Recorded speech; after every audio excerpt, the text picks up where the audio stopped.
Good morning, everybody. I would like to start by thanking IVAS and in particular President Signorini for inviting me at this very important conference, which is also very timely with respect to the ongoing files on which we are working in Brussels and Strasbourg. I have to apologize as I'm not able to be with you in Rome.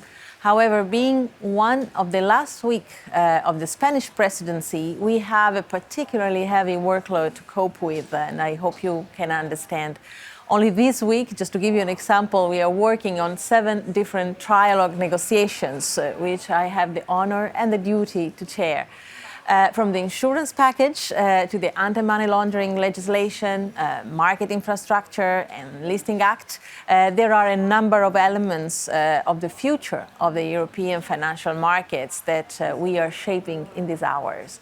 And I'm happy to contribute to your debate on 2 topics in particular, which have been at the core of the Econ Committee's work in the last years. On one hand, sustainable finance and investor and consumer protection. Climate change, social inequality, and a fair corporate governance are some of the biggest challenges that facing society today.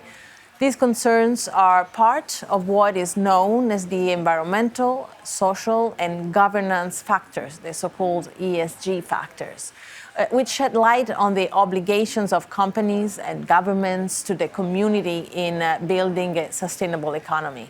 The insurance business processes, including risk and investment management, are strongly linked to ESG factors, and many companies have embarked on a journey for sustainability adaptation. The sustainable finance market was estimated in US dollars $4.2 trillion in 2022 and is projected to increase by an annual compounded average rate of 22.4% between 2023 and 2032. So the European institutions were the first ones in supporting all the efforts of private and public entities by means of many different measures.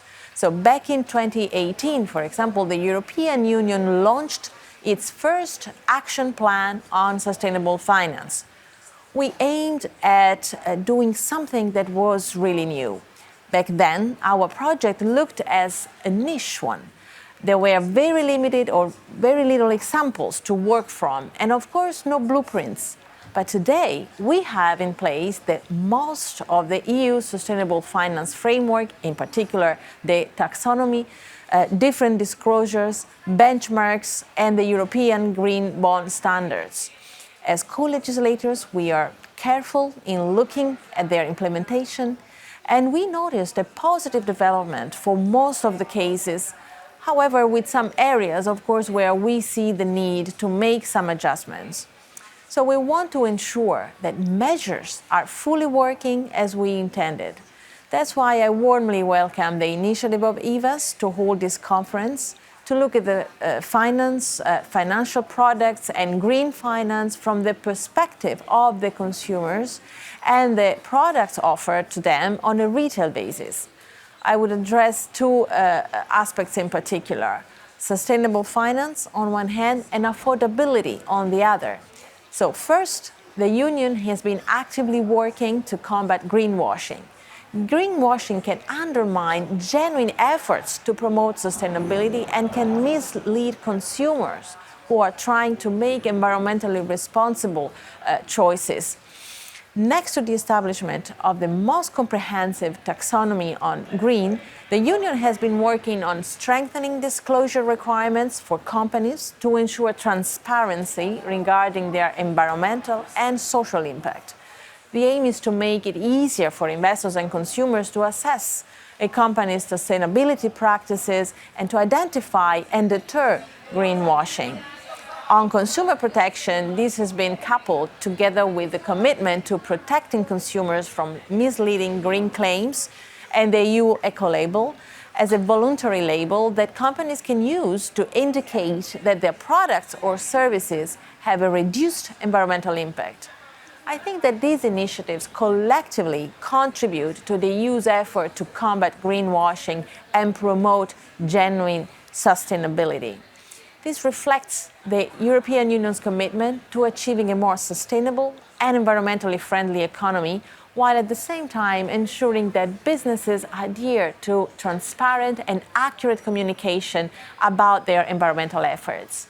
So on this note, as an introductory remark to the next topic, I would like to mention what emerged in the latest ESMA and EIOPA's cost and past performance reports, which I found particularly interesting.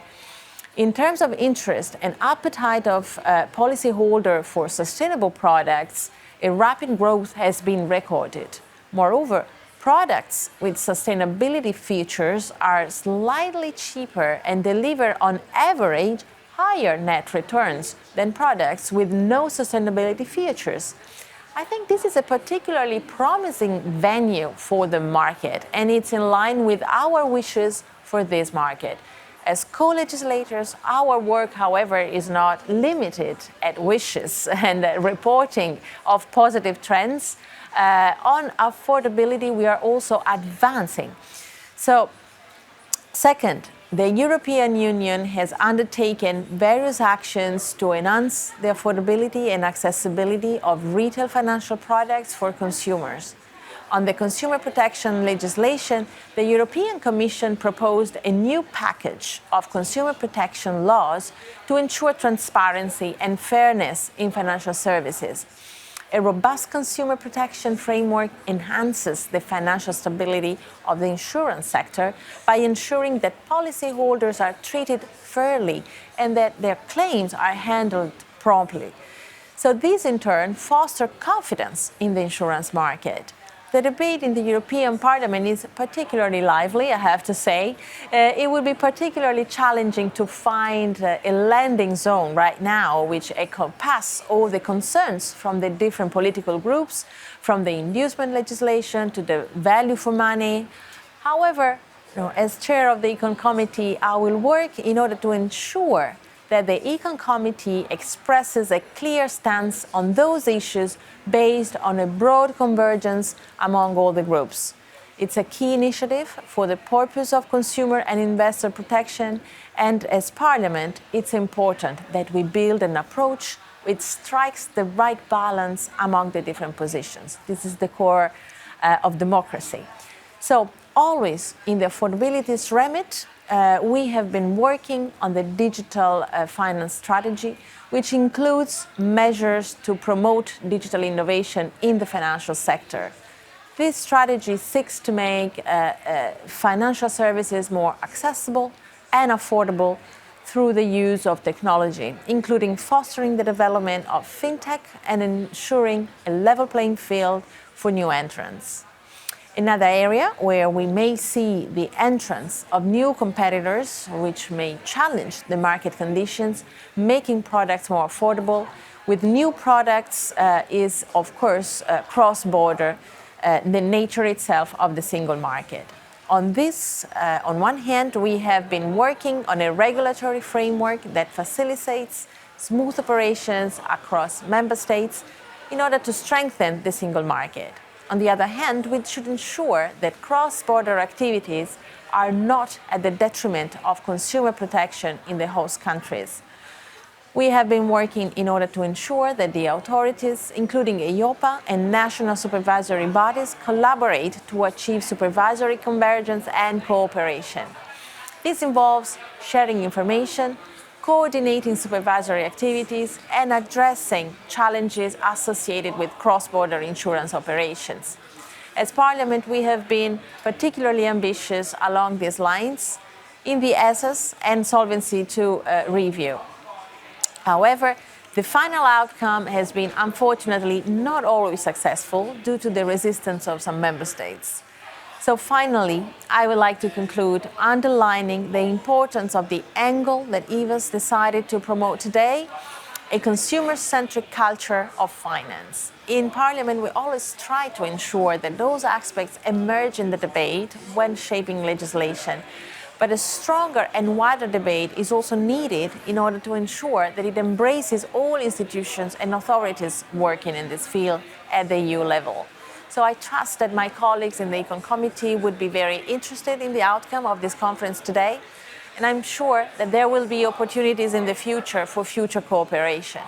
So, buona continuazione dei lavori e buona giornata.